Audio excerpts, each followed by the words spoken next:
Bharat Ratna doctor Bhimrao Ambedkar ಅವರಿಗೆ ಕೋಟಿ ಕೋಟಿ ನಮನ. ಇವರ ಜೀವನವನ್ನು ಆಧರಿಸಿ ಈ ಧಾರಾವಾಹಿಯನ್ನು ನಿರ್ಮಿಸಲಾಗಿದೆ. ರಾಷ್ಟ್ರಕ್ಕೆ, ರಾಷ್ಟ್ರದ ಜನರಿಗೆ ಅಂಬೇಡ್ಕರರ ಕೊಡುಗೆ ಅಪಾರ.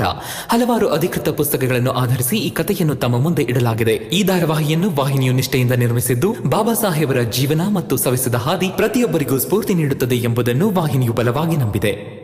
ನಾವೆಲ್ಲರೂ ಹೋಗೋಣ. ಭೀಮಾ ಯಾವ ರೀತಿ ಹೇಳಿದನೋ ನಾವು ಹಾಗೆ ಮಾಡೋಣ.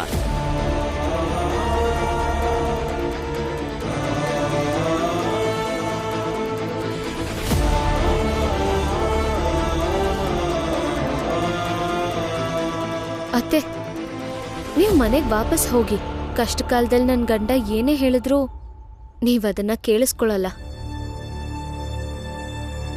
ಬೇಕಾದ್ರೆ ಪ್ರಾಣನಾದ್ರೂ ಬಿಡ್ತೀನಿ, ಆದ್ರೆ ಭೀಮ ಹೇಳೋ ದಾರಿಲ್ ಮಾತ್ರ ನಾನು ನಡೆಯಲ್ಲ.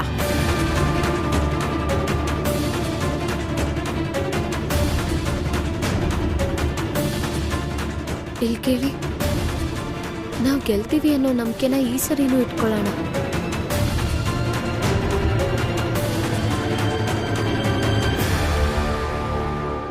ಏಯ್, ನಿಂತ್ಕೋ. ವಾಪಸ್ ಹೋದ್ರೆ ಸರಿ, ಇಲ್ಲ ಅಂದ್ರೆ ಲಾಠಿ ರುಚಿ ತೋರಿಸ್ಬೇಕಾಗುತ್ತೆ. ಮುಂಚೆ ಒಂದ್ಸರಿ ನೋಡಿದಿರಲ್ಲ. ದಾರಿಲಿ ನಿಮ್ಗೆ ಅಕಸ್ಮಾತ್ ಯಾರಾದ್ರೂ ಹೊಡೆಯೋದಕ್ಕೆ ಬಂದ್ರೆ ನೀವು ಮೊದಲು ಅವ್ರ ಹೆಸರು ಏನು ಅಂತ ಕೇಳಿ. ಹೆಸರು ಹೇಳಿದ ಕೂಡಲೇ ಅವ್ರ ಹತ್ರ ನೀವು ಸ್ಪಷ್ಟವಾಗಿ ಹೇಳಿ, ನಾವ್ ಈಗಿಂದೀಗಲೇ ಗವರ್ನರ್ ಮನೆಗೆ ಹೋಗಿ ನಿಮ್ಮ ಹೆಸರು ಹೇಳಿ ನಿಮ್ಮ ವಿರುದ್ಧ ದೂರು ಕೊಡ್ತೀವಿ ಅಂತ. ಏನ್ ನಿಮ್ಮ ಹೆಸರು? ಹೆಸರು ಕಟ್ಕೊಂಡು ಏನೋ ಮಾಡ್ತೇನೆ ನೀನು. ಏನ್ ಹೇಳ್ತೀನೋ ಅಷ್ಟನ್ ಮಾಡಿ. ಯಾಕೆ ಹೆಸರು ಹೇಳಕ್ ಭಯನಾ? ಹೆಸರು ಹೇಳಿ ನಿಮ್ದು. ಪ್ರಮೋದ್ ಅಂತ. ಈಗ ಹೇಳಿ, ಏನ್ ಮಾಡ್ಕೋತೀರಾ? ನಾನ್ ಗವರ್ನರ್ ಸಾಹೇಬ್ರ ಮನೆಗೆ ಹೋಗ್ತೀನಿ, ಮತ್ತೆ ಹೋಗಿ ನಿಮ್ ಟಾಣಿ ಹೆಸರು ಹೇಳ್ತೀನಿ. ಹಾಗೆ ಪ್ರಮೋದ್ ಅನ್ನೋ ಪೇದೆ ನನ್ಗೆ ಹೊಡೆದ್ರು ಅಂತ ಕೂಡ ಹೇಳ್ತೀನಿ. ಮತ್ತೆ ಮುಂದಿನ ಕ್ರಮನ ನಾನಲ್ಲ, ಗವರ್ನರ್ ಸಾಹೇಬ್ರೆ ತಗೋತಾರೆ. ತಿಳಿತಾ? ನಮ್ ದಾರಿಗೆ ಅಡ್ಡ ಬರ್ಬೇಡಿ.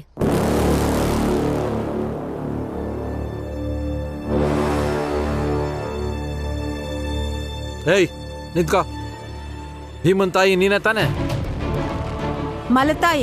ಮಲ್ತಾಯಿ ಅಂತೀರಾ ಅಂದ್ಮೇಲೆ ಮಗನ್ನ ಹದ್ ಬಸ್ತಲ್ಲಿ ಇಟ್ಕೋಬೇಕು ತಾನೆ? ಯಾಕೆ ಇಟ್ಕೊಂಡಿಲ್ಲ?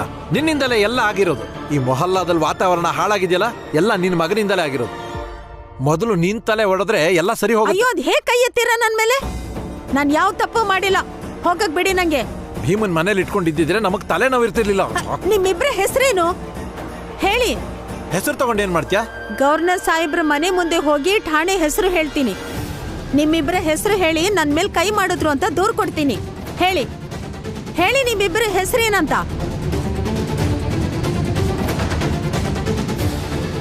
ಸದ್ಯ ಯಾರೂ ನೋಡಿಲ್ಲ ನನ್ನ. ಇಲ್ಲಾಂದ್ರೆ ಭೀಮ ಹೇಳ್ದಂಗ್ ಮಾಡಿ ಬಚಾವ್ ಆಗೋದ್ಲು ಅಂತ ಎಲ್ರೂ ಆಡ್ಕೋತಿದ್ರು ನನ್ನನ್ನ. ಹೆಂಗೂ ತಪ್ಪಿಸ್ಕೊಂಡಲ್ಲ, ಯಾರೇನಾದ್ರೂ ಅಂದ್ಕೊಳ್ಳಿ. ಸರ್, ಭೀಮನ್ ತಾಯಿ ಮತ್ತು ವಠಾರದವರೆಲ್ಲ ನಮ್ಮನ್ನು ಹೆದರ್ಸ್ತಿದ್ದಾರೆ. ಅವ್ರಿಗೇನಾದ್ರೂ ಮಾಡಿದ್ರೆ ಗವರ್ನರ್ ಹತ್ರ ಹೋಗಿ ದೂರು ಕೊಡ್ತೀವಿ ಅಂತಿದ್ದಾರೆ.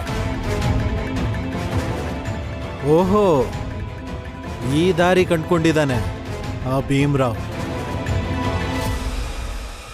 ಅಪ್ಪ, ಭೀಮ ಇನ್ನೊಂದು ಉಪಾಯ ಮಾಡಿದ್ದಾನೆ. ಸ್ವಲ್ಪ ಜನ ಅವನ ಜೊತೆ ಕೂತ್ಕೊಂಡು ನಾವು ಮನೆಗೆ ಹೋಗಲ್ಲ ಅಂತ ಹೇಳ್ತಿದ್ದಾರೆ. ಭೀಮರಾವ್, ಈ ನಿನ್ನ ಉಪಾಯನು ತಲೆ ಕೆಳಕಾಗ ನಾನು ಮಾಡೇ ಮಾಡ್ತೀನಿ. ಅಷ್ಟು ಸುಲಭವಾಗಿ ನಿನ್ನ ನಾನು ಬಿಡ್ತೀನಿ ಅಂತ ತಿಳ್ಕೋಬೇಡ. ನಮ್ಮೇಲೆ ಒತ್ತಡ ಹಾಕ್ತಾ ಇದ್ದಾರೆ ಇವರು. ಅರೆ ಇನ್ಸ್ಪೆಕ್ಟರ್ ಸಾಹೇಬ್ರೆ, ನೀವೇನ್ ಕಾನೂನ ಗಿಲ್ಲಿ ದಾಂಡ್ಲಾಡೋಕ್ ನಿಮ್ ಕೈಯಲ್ಲಿ ಇಟ್ಕೊಂಡಿದ್ದೀರಾ? ಒಬ್ಬೊಬ್ಬರನ್ನು ಅರೆಸ್ಟ್ ಮಾಡಿ ಜೈಲಿಗೆ ತಳ್ಳ್ರಿ. ಇನ್ಸ್ಪೆಕ್ಟರ್ ಸರ್, ದೂರ ಇರಿ, ದೂರ ಇರಿ, ಹತ್ತೆಜೆ ದೂರ ಇರಿ ಇವನಿಂದ. ಇವ್ರು ಹೇಳ್ದಾಗ ಮಾಡೋ ಹಾಗಿಲ್ಲ. ನೀವು ಇದ್ರ ಬಗ್ಗೆ ನಿಮಗೂ ಗೊತ್ತಿದೆ. ಭೀಮರಾವ್, 4 ದಿನ ವಕೀಲರ ಹತ್ರ ಕೆಲಸ ಮಾಡಿದಕ್ಕೆ ನೀನು ಕಾನೂನು ಅರ್ದು ಕುಡ್ದು ಬಿಟ್ಟಿದ್ದೀನಿ ಅನ್ಕೊಂಡಿದ್ಯಾ? ಹೋಗಿ ಹೋಗಿ ಇನ್ಸ್ಪೆಕ್ಟರ್ ಸಾಹೇಬ್ರೆ, ನಿಮ್ ಡ್ಯೂಟಿ ಮಾಡೋಗಿ. ಏನಾತ್ ಅವ್ರೆ, ನೀವು ಹೇಳ್ದಷ್ಟು ಸುಲಭ ಅಲ್ಲ ಮಾಡೋದು. ಕಂಡ್ಕಂಡವ್ರನ್ನೆಲ್ಲ ಜೈಲಲ್ಲಿ ಹಾಕಕ್ ಆಗಲ್ಲ ನಾವು. ಯಾಕಾಗಲ್ಲ? ಅದನ್ನ ನಾನು ಹೇಳ್ತೀನಿ.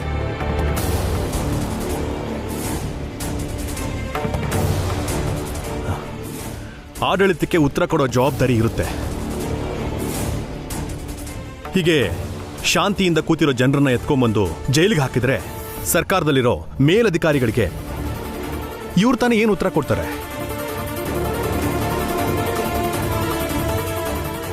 ನಮ್ಮ ಜನ ಇಲ್ಲಿವರೆಗೂ ತಮ್ಮ ಹಕ್ಕಿಗಾಗಿ ಧ್ವನಿ ಎತ್ತಿದ್ದಾರೆ ಹೊರತು ಸರ್ಕಾರದ ವಿರುದ್ಧ ನಾವೇನಾದ್ರೂ ಧ್ವನಿ ಎತ್ತಿ ಹೋರಾಟ ಮಾಡಿದ್ರೆ ನಮ್ಮನ್ನ ಹೊಡೆದು ಒಳಗಾಕ್ಬೋದಾಗಿತ್ತು.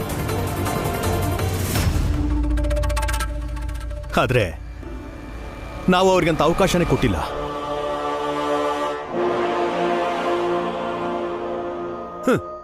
ಕನ್ಸ್ ಕಾಣ್ಬೇಡ ರಾಮ್ಜಿ, ಕನ್ಸ್ ಕಾಣ್ಬೇಡ. ನಿನ್ನ ಕನ್ಸು ಯಾವತ್ತೂ ನನ್ಸಾಗಲ್ಲ. ನಮ್ಮ ಸಭೆಯೊಳಗೆ ನೀವೆಲ್ಲರೂ ಪಾಲ್ದಾರೋಕೆ ಯಾವತ್ತೂ ಸಾಧ್ಯ ಇಲ್ಲ. ಆಗುತ್ತೆ, ಒಂದು ಸ್ವಲ್ಪ ಹೊತ್ತು ಕಾದ್ ನೋಡಿ.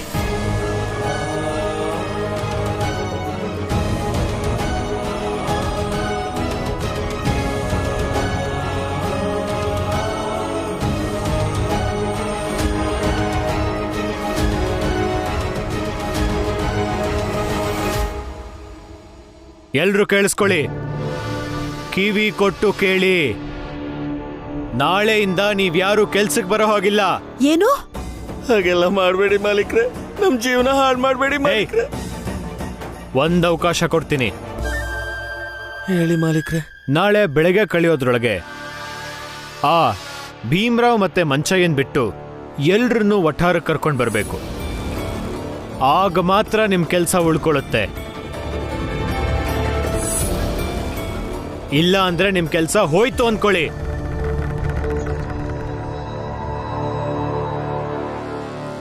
ಶಿಶುಪಾಲ ಕೊಟ್ಟಿರೋ ಎಚ್ಚರಿಕೆಯಿಂದ ಈ ನಂಜುಂಡ, ಜನಾರ್ದನ್, ರಾಘು ಮತ್ತೆ ಜೀಜಾಬಾಯಿ ಎಲ್ರೂ ಆ ಜನರ ಹತ್ರ ಹೋಗಿ ಅವ್ರನ್ನೆಲ್ಲ ವಾಪಸ್ ಮನೆಗೆ ಕರ್ಕೊಂಬರೋಕ್ ನೋಡ್ತಾರೆ. ಇದರಿಂದ ಸ್ವಲ್ಪನಾದ್ರೂ ಏಟ್ ಬೀಳುತ್ತೆ ಆ ಭೀಮ್ರಾವ್ನ ಹೋರಾಟಕ್ಕೆ. ಏನಂತೀರ? ಅದನ್ ಬಿಟ್ರೆ ನಮ್ಮ ಹತ್ರ ಇರೋ ಕೆಲವು ಜನರು ಆ ಮನೆಗಳೊಳಗೆ ನುಗ್ತಾರೆ. ಭೀಮ್ರಾವ್ ಜೊತೆ ಎಷ್ಟು ಜನ ಧರಣಿಗೆ ಬೆಂಬಲವಾಗಿ ಕೂತಿದಾರೋ ಅವರ ಮನೆಗಳನ್ನೆಲ್ಲ ಕೊಳ್ಳೆ ಹೊಡೆದು ಬರ್ತಾರೆ. ಆ ಸುದ್ದಿನು ಕ್ಷಣಾರ್ಥದಲ್ಲಿ ಎಲ್ರಿಗೂ ಗೊತ್ತಾಗುತ್ತೆ. ಭೀಮ್ರಾವ್ಗೂ ಅವನ್ ಜೊತೆ ಧರಣಿ ಕೂತಿರೋರ್ಗೂ.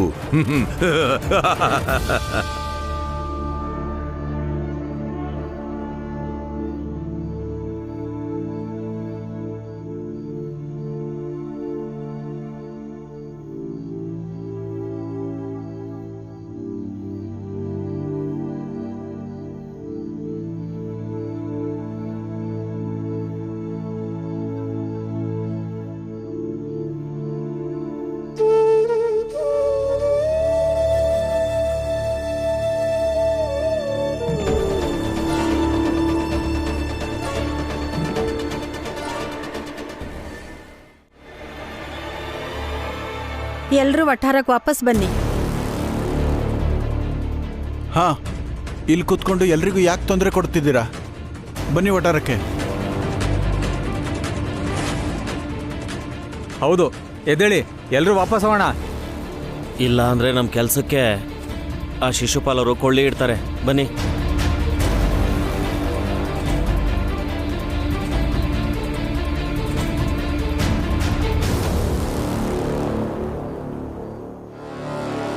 ಇನ್ನೊಂದು ಸುದ್ದಿ ಇದೆ.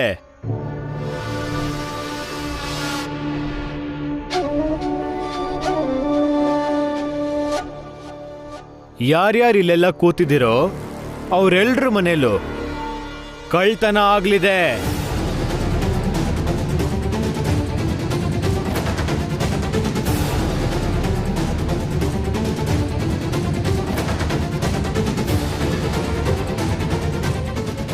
ಅದಕ್ಕೆ ಹೋಗಿ ನಿಮ್ಮ ಮನೆ ಉಳಿಸ್ಕೊಳ್ಳಿ, ಹೋಗಿ ಬೇಗ. ಈಗ ನಾನು ನೋಡ್ತೀನಿ ಭೀಮ್ರಾವ್ ಬೆಂಬಲಕ್ಕೆ ಅದೆಷ್ಟು ಜನ ನಿಲ್ತಾರೆ ಅನ್ನೋದನ್ನ. ಮುಂದಿನ ಹೋರಾಟನ ಅವನು ಹೇಗ್ ಮಾಡ್ತಾನೆ ಅಂತಾನು ನೋಡ್ತೀನಿ. ಹೇಳಿದ ಅರ್ಥ ಆಗ್ತಿಲ್ವಾ ನಿಮಗೆ? ನಿಮ್ಮನೇಲಿ ಕಳ್ತನ ಆಗತ್ತೆ, ಕಳ್ತನ. ಬೇಗ ಎದ್ದು ನಿಮ್ಮ ಮನೆ ಉಳಿಸ್ಕೊಳ್ಳಿ, ಇಲ್ಲ ಅಂದ್ರೆ ಏನು ಉಳಿಯಲ್ಲ. ಕಳ್ತನ ಮಾಡೋದಕ್ಕೆ ಹೇಳಿ. ಬಡವ್ರ ಮನೇಲಿ ಕಳ್ತನ ಮಾಡಕ್ಕೆ ಏನಿರುತ್ತೆ ಹೇಳಿ? ಕೊಳ್ಳೆ ಹೊಡಿಲಿ ಬಿಡಿ. ಆದ್ರೆ ಇರೋದನ್ನೆಲ್ಲ ನಾವು ಉಳಿಸ್ಕೋಬೇಕು. ಅದು ಕೂಡ ನಮ್ಮ ಮುಖ್ಯವಾದ ಜವಾಬ್ದಾರಿ ಅಲ್ವಾ? ಹೌದು, ಉಳಿಸ್ಕೋತಿದೀವಲ್ಲ. ನಮ್ಮ ಸ್ವಾಭಿಮಾನ, ನಮ್ಮ ಅಸ್ತಿತ್ವ. ಈ ಹೋರಾಟದ ಮೂಲಕ ನಾವು ನಮ್ಮ ಅಸ್ತಿತ್ವನ ಉಳಿಸ್ಕೋತಾ ಇದ್ದೀವಿ. ಸಮಾಜದಲ್ಲಿ ಒಂದು ಗೌರವನ ಪಡಿತೀವಿ. ಅದರಿಂದ ಶಿಶುಪಾಲ್ರೆ, ಹೋಗಿ ಹೋಗಿ ನಿಮ್ಮ ಜನರಿಗೆಲ್ಲ ಕಳ್ತನ ಮಾಡಲಿ. ಆಮೇಲೆ ಶಿಶುಪಾಲ್ ಅವರೇ, ಈ ಸಮಸ್ಯೆಗೆ ಪರಿಹಾರ ಸಿಗ್ಲಿ. ಕೊಳ್ಳೆ ಹೊಡೆದಿರೋ ಸಾಮಾನು ಎಲ್ಲಿರುತ್ತೆ ಅಂತ ಗೊತ್ತಿದೆ ನನಗೆ. ಚಿಂತಿಸ್ಬೇಡಿ, ವಾಪಸ್ ತಗೊಂಡು ಬರ್ತೀವಿ.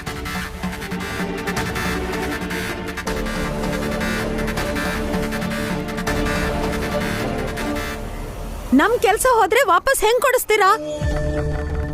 ಮತ್ತೆ ನಾವು ಕೆಲಸ ಬಿಡೋ ಸ್ಥಿತಿಲಿಲ್ಲ. ಯಾಕೆಂದ್ರೆ ನಾವು ಅದನ್ನೇ ನೆಚ್ಕೊಂಡು ಬದುಕ್ತಿದೀವಿ. ಈಗ ನಮ್ ಕೆಲಸ ಉಳಿಬೇಕು ಅಂದ್ರೆ ನೀವೆಲ್ಲರೂ ವಾಪಸ್ ವಠಾರಕ್ಕೆ ಹೋಗ್ಬೇಕು. ಈ ಜಾಗ ಬಿಟ್ಟು ನಾವೆಲ್ಲೂ ಹೋಗಲ್ಲ. ನಿನ್ನ ನಿಲುವು ನೀನ್ ಹೇಳ್ಬಿಟ್ಟೆ. ನಮ್ ಕೆಲ್ಸದ ಗತಿ ಏನು? ಹೌದಾ? ನನ್ ಕೆಲ್ಸ ಉಳಿಸ್ಕೊಡ್ರಪ್ಪ ಅಂತ ಕೇಳಿದಾಗ ಕಿವಿಗೆ ಹಾಕೊಳ್ಳಿಲ್ಲ. ಈಗ ಕೆಲ್ಸ ಉಳಿಸಿ ಅಂತ ಕೇಳೋಕ್ ಬಂದಿದ್ದೀರಾ? ಕರ್ಮ ನೋಡಿ ಹೆಂಗೆ. ಕೆಲ್ಸ ಹೋಗ್ಬೇಕು ನಿಮ್ಮೆಲ್ರಿಗೂ. ಮಂಚಯ್ಯ, ಕೆಲ್ಸ ಕಳ್ಕೊಂಡು ನೀನ್ ಬೀದಿಗೆ ಬಿದ್ದೆ ಅಂತ ಈಗ ನಮಗೂ ಬೀದಿಗೆ ಬೀಳು ಅಂತಿದ್ಯಾ? ನಿಮ್ಗೆ ಯಾರು ಬೀದಿಗೆ ಬನ್ನಿ ಅಂತ ಹೇಳ್ತಿಲ್ಲ. ಈ ಜನ ತಮ್ಮ ಮನೆಗಳಲ್ಲಿ ಕಳ್ತನ ಆಗುತ್ತೆ ಅಂತ ಹೇಳಿದ್ರು ಹೋಗದೆ ಇರೋರು ಇನ್ನಿಮ್ ಕೆಲ್ಸ ಉಳಿಸೋದಕ್ಕೆ ಅವ್ರು ಹೇಗ್ ಬರ್ತಾರೆ? ಭೀಮ ಎಲ್ರೂ ಕಷ್ಟನೂ ಕೇಳ್ತಾನಲ್ಲ, ಈಗ ನಮ್ ಕಷ್ಟನೂ ಕೇಳು. ಭೀಮಂಗೂ ನಮ್ ಕೆಲ್ಸ ಹೋಗ್ಲಿ ಅಂತಾನೆ ಇರೋದಾ? ನಾವು ಇವ್ರ ತರ ಕೆಲ್ಸ ಇಲ್ದೆ ಅಲಿಬೇಕಾ? ನಿಸ್ವಾರ್ಥಿ ಅಂತ ಬೊಬ್ಬೆ ಹೊಡಿತಿರ್ತೀಯಲ್ಲ, ನಿಸ್ವಾರ್ಥವಾಗಿ ತೀರ್ಮಾನ ಮಾಡು. ವಾಹ್ ಜಿಜಾಬಾಯ್, ವಾಹ್. ನೀನು ಕೆಲ್ಸಕ್ಕೆ ಸೇರೋದಕ್ಕಿಂತ ಮುಂಚೆ ನೀನು ನಮ್ಮ ಹತ್ರ ಏನಾದರೂ ಕೇಳಿದ್ಯಾ? ಇಲ್ಲ ತಾನೆ?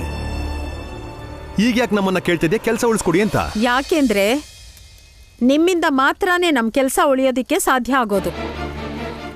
ನಮಗೂ ಇದಕ್ಕೂ ಸಂಬಂಧ ಇಲ್ಲ. ನೀವಿನ್ನು ಹೊರಡಬಹುದಿಲ್ಲಿಂದ.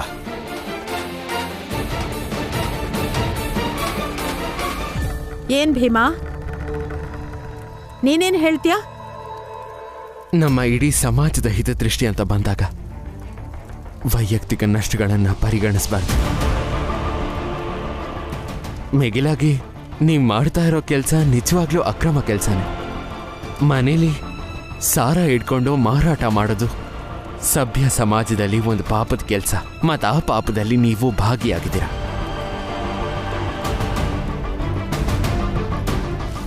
ಅದು ಹೇಗಾದರೂ ಇಲ್ಲಿ ನಂಜುಂಡಣ್ಣ, ಜನಾರ್ದನಣ್ಣ, ರಾಘಣ್ಣ ಮತ್ತು ನೀವು, ನನಗನ್ಸೋ ಪ್ರಕಾರ ನೀವು ಈ ಕೆಲಸ ಸೇರ್ಕೊಳ್ಳೋದಕ್ಕೂ ಮುಂಚೆ ಒಂದು ಸುಖವಾದ ಜೀವನನ ಸಾಗಿಸ್ತಿದ್ರಿ.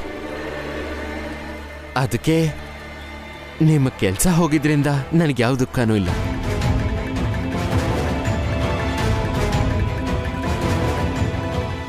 ಹಂಗಾರೆ ಭೀಮರಾವ್, ನೀವು ಹೆಂಗ್ ಹೋರಾಟ ಮಾಡ್ತಿದ್ದೀರೋ ನಾವು ಹೋರಾಟ ಮಾಡ್ತೀವಿ. ನಮ್ಮ ಕೆಲಸ ಖಚಿತ ಆಗೋ ತನಕ ನಾವು ಈ ಜಾಗ ಬಿಟ್ಟು ಮನೆಗೆ ಹೋಗಲ್ಲ, ತಿಳಿತಾ?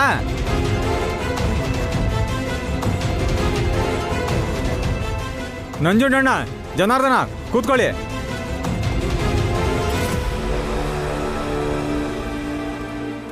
ಇವ್ರಿಗೆ ನನ್ನ ಬೆಂಬಲ ಇದೆ.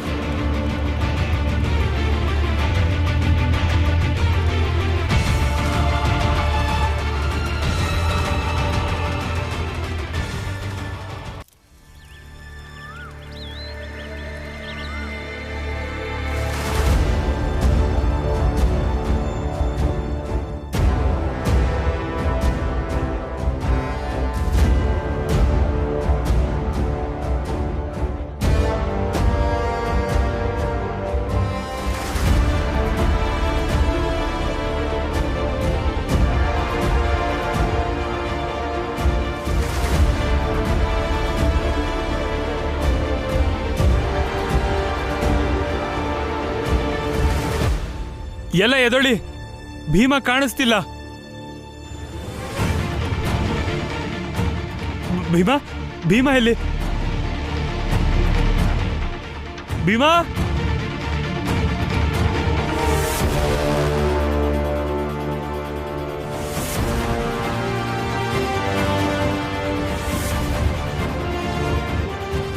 ಬನ್ನಿ ಭೀಮನ್ ಹುಡ್ಕೋಣ. ಹೌದಪ್ಪ, ನಡೀರಿ. ಬನ್ನಿ. ಬೇಡ ಅಣ್ಣ, ಹುಡ್ಕೋ ಅವಶ್ಯಕತೆ ಇಲ್ಲ. ಅವ್ರು ಎಲ್ಲಿ ಹೋಗಿದಾರೋ ನನಗೆ ಗೊತ್ತು. ನಾವೆಲ್ ಮಲ್ಗಿದ್ವಿ. ಅವ್ರು ಓಡಾಡ್ಕೊಂಡು ಬೇರೆ ಬೇರೆ ಜಾಗದಲ್ಲಿ ಧರಣಿ ಕೂತಿರೋರ್ನ ಮಾತಾಡಿಸ್ಕೊಂಡ್ ಬರಕ್ ಹೋಗಿರ್ತಾರೆ. ಹಾಗೆ ನಮ್ ಹೋರಾಟಕ್ಕೆ ಕೈ ಜೋಡ್ಸೋರ್ನ ಹುಡುಕ್ತಾರೆ.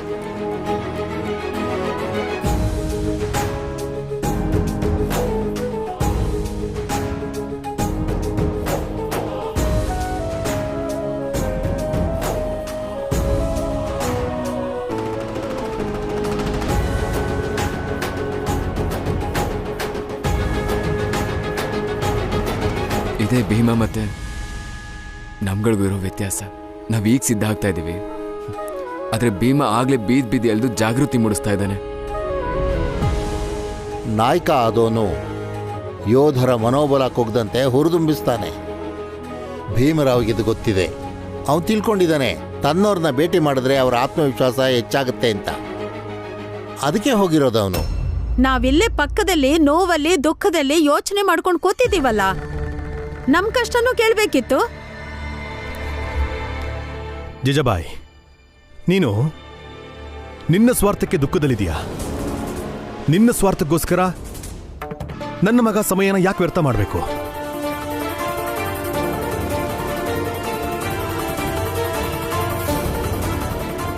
ನಾನು ಹೋಗಿ ಎಲ್ರಿಗೂ ಚಾ ತಗೊಂಡ್ಬರ್ತೀನಿ. ನಾನು ಅಲ್ಲಿಂದಾನೇ ಬರ್ತಿದ್ದೀನಿ. ಎಲ್ಲರೂ ಹೇಗೆ ಕೂತಿದಾರೋ ಹಾಗೆ ಧರಣಿ ಕೂತಿದ್ದಾರೆ, ಅಲ್ಲಾಡ್ತಿಲ್ಲ. ಅಲ್ಲ ಇನ್ಸ್ಪೆಕ್ಟರ್ ಸಾಹೇಬ್ರೆ, ಇಲ್ಲಿವರೆಗೂ ಮೇಲಿಂದ ಯಾವ ಆರ್ಡರ್ಸ್ ಬಂದಿಲ್ಲ ಅಲ್ಲ? ಇಲ್ಲ, ಸದ್ಯಕ್ಕಂತೂ ಯಾವ ಆರ್ಡರ್ ಬಂದಿಲ್ಲ. ಸಾಹೇಬ್ರೆ ಸಾಹೇಬ್ರೆ, ದೊಡ್ಡ ಸಾಹೇಬ್ರು ಸ್ಟೇಷನ್ಗೆ ಬಂದಿದ್ದಾರೆ. ಆ ಭೀಮರಾವ್ ಮಾಡಿರೋ ಆಂದೋಲನದ ಬಗ್ಗೆ ಮಾಹಿತಿ ಪಡೆಯಕ್ಕೆ ನಿಮ್ಮನ್ನು ಕರೀತಾ ಇದ್ದಾರೆ. ಇನ್ಸ್ಪೆಕ್ಟರ್ ಸಾಹೇಬ್ರೆ, ನಾವೆಲ್ಲರೂ ನಿಮ್ ಜೊತೆ ಬರ್ತೀವಿ. ಒಟ್ಟಿಗೆ ಸಾಹೇಬ್ರ ಹತ್ರ ಮಾತಾಡೋಣ. ನಡ್ರಿ, ಬನ್ನಿ ಹೋಗೋಣ. ರಾಮ್ಜಿ, ಕೊಟ್ ಚಹಾನ ಖಾಲಿ ಮಾಡಿದೀವಿ. ಆದ್ರೆ ಒಂದು ವಿಷಯ ಕೇಳ್ತೀನಿ, ಹೇಳು. ಇನ್ನು ಎಷ್ಟು ದಿನ ಅಂತ ನಾವೆಲ್ಲ ಹೀಗೆ ಕೂತಿರ್ಬೇಕು? ಹೀಗೆ ಕೂರೋದ್ರಿಂದ ನಮ್ಗೆ ಏನ್ ಸಿಗತ್ತೆ? ನನಗಂತೂ ಏನು ಅರ್ಥ ಆಗ್ತಿಲ್ಲಪ್ಪ. ನಂಜುಂಡಣ್ಣ,